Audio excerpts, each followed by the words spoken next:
Hi guys, I'm Demetria and I'm a web designer and podcast coach.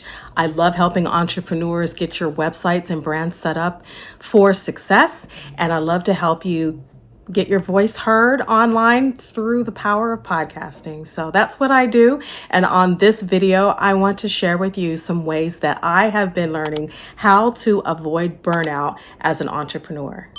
Okay, first things first, as an entrepreneur, we tend to put a lot on our plates.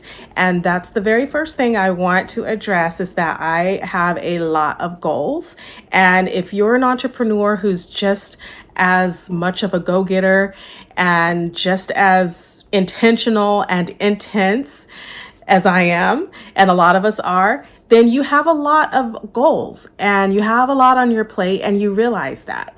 But you wouldn't have it any other way because what's driving you and keeping you going is your passion for what you're doing. And so that's the difference, I think, between being an entrepreneur and having passion projects as opposed to working for a paycheck, where there's absolutely nothing wrong with working for a paycheck. We've all got to do that too.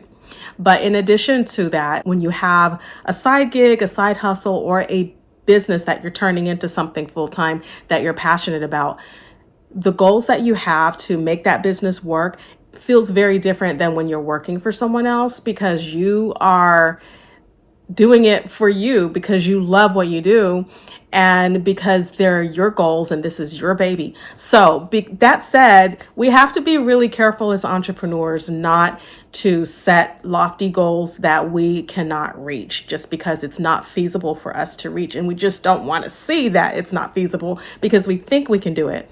So that's the first thing I'm going to suggest that we do. And I'm including myself because I haven't arrived at perfection, so I need this too.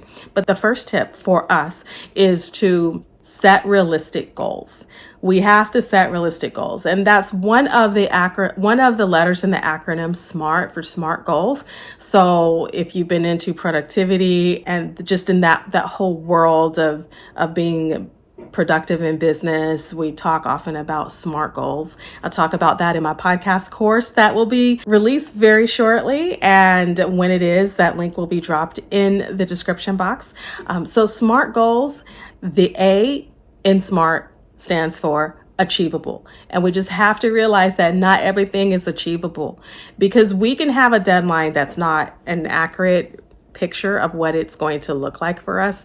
Whereas we think we can do something in 6 months, it may actually take 2 years to do it. Where we think we can do something in 3 weeks, it might actually take 6 months to do it. And it all depends on whether or not we have the skills to delegate, the people to delegate to, the tools to delegate with. And building a team can sometimes be part of the process that we have to do in order to get where we're going quickly or on time. For me personally, things took a lot longer because I didn't have a team, and I've always been a solopreneur, doing things on my own, by myself, in my own timing. And that's what was convenient for me over the years, having a family, raising my kids, homeschooling, spending a lot of time just kind of doing in-home kind of stuff and homemaking and taking care of the home, taking care of the kids, and just mommy life, mommyhood. And that aspect of my life meant that I had to figure out ways on a budget to build my business very slowly over time. So I didn't have a team working with me because I didn't have a budget to hire a team.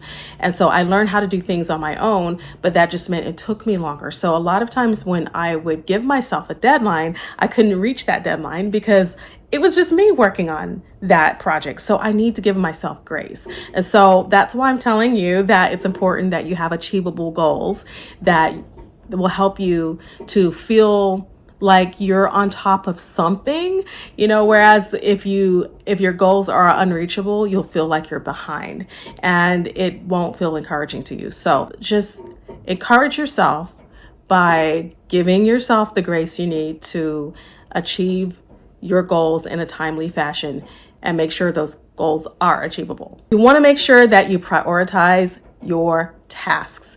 Prioritization means that you know what's more important to work on today and what you can wait to do for next week or next month. And that's a really big part of being successful in your endeavors as an entrepreneur, because you're going to have a lot of projects on your plate.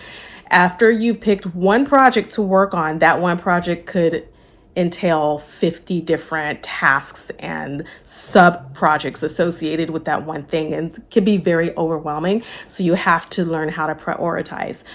The first thing I like to do when I take on a project is to break it down into small modules, into small little pieces, so I can see what needs to be worked on first, what's most important, and what can wait until the tail end.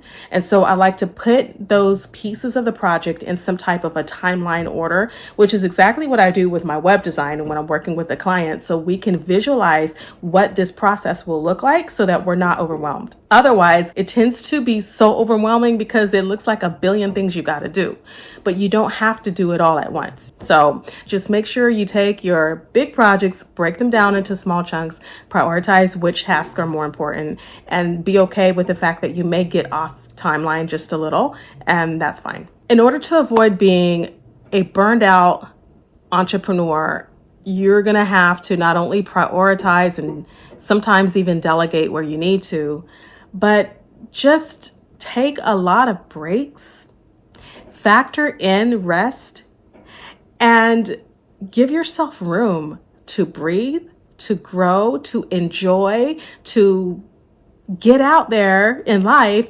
and go do stuff with your friends.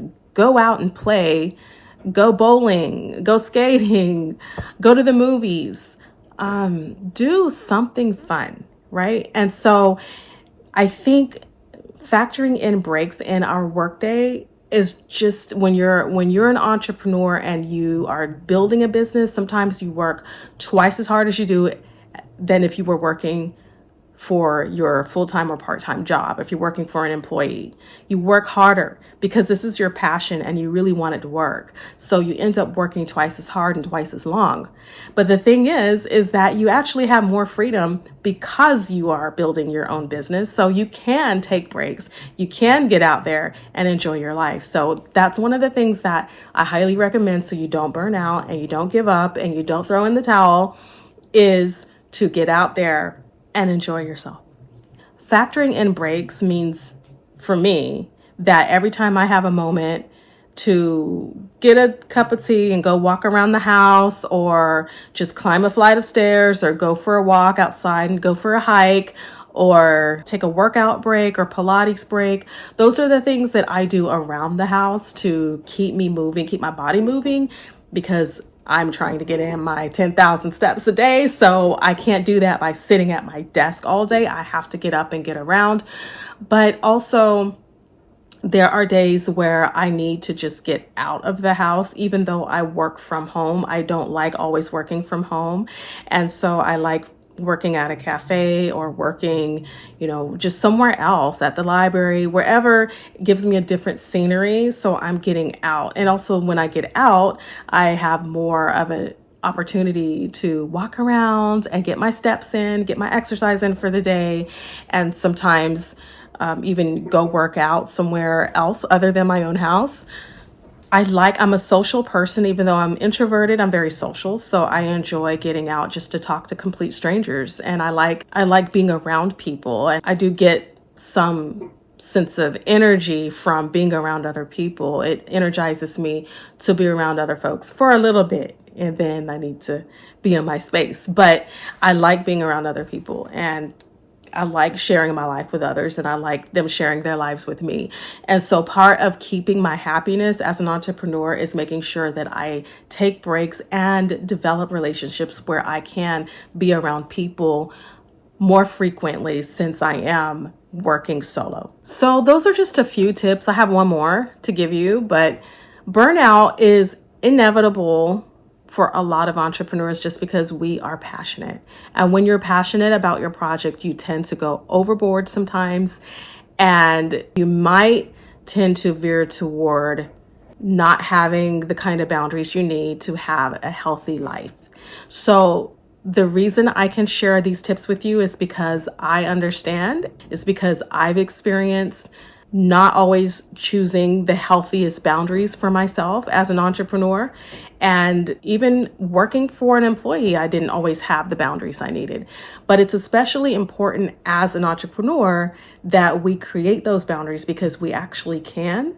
We have the right to, we have the ability to, we have the space to, because it's our business. So we're creating our lives. So then we have the choice to how often we want to be out, how often we want to be in front of the computer. These are things that we can develop into our workday. These are our boundaries that we have to create and develop for ourselves.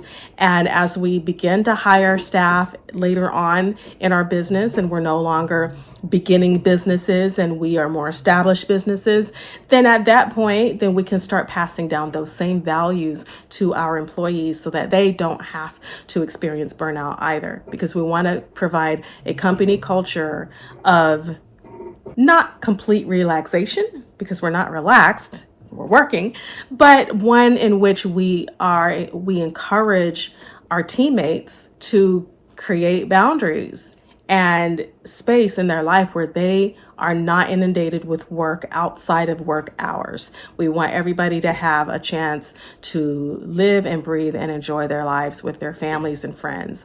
So whenever I end up hiring staff, that is what I want to present to those who work with my company as it grows. Right now, it's just me. And so I have to start with me. So as a solopreneur, you have to start with you. What are your values? And then you can pass that down to your company as it grows. And so my last thing is, as an entrepreneur, in order to stay somewhat stress-free, I think it helps to know what's going on in the industry. So whatever your industry and your business is, I think when you stay on top of what's happening in the industry, you don't feel like you're out of the loop. So when you're in the know, you're going to the seminars and the workshops, and you've got just enough information about what's happening today in the world of whatever your industry is, you're going to feel a little bit more on top of things, and hopefully not more overwhelmed with all of the extra information thrown at you. If you're in an industry that fires information at you through a fire hose, you are going to feel more overwhelmed than you are relaxed. So there's that. But just having some information and some idea of what's happening in your industry today, right now, just quick highlights, updated news of what's going on in your world, whether it's whatever your world is, healthcare, if you're a holistic healthcare provider, if you're a coach, if you are an author, a writer, if you're a music artist, whatever your world is, you kind of know what's going on in your world, right? And that gives you some peace of mind because you don't want to feel like you're out of the loop. And so I think that can be helpful to entrepreneurs, especially those of us who are solo and doing things on our own, to be able to know that we're staying on top of industry standards. We know what's going on in our world, and we're keeping on top of things. And so that helps me when I'm not inundated with all the information, but just enough to highlight what's happening today, this week in the world of web design, this week in the world of podcasting, for me, that is. And then for you, it's whatever your industry is. And so those are the tips I have for you. I hope that this has been helpful. And if you are thinking about getting a rebrand or refresh for your website, I'd love for you to reach out to me at demetriazinga.com. If you need a podcast audit, I'd love to take a listen to your podcast and give you some tips and pointers on how you can make it even better for your audience. You can find me once again at demetriazinga.com, and I will talk to you guys later with more information for solopreneurs about design, branding, SEO, podcasting, and all the things to help you with your online business. Thanks for watching. Bye.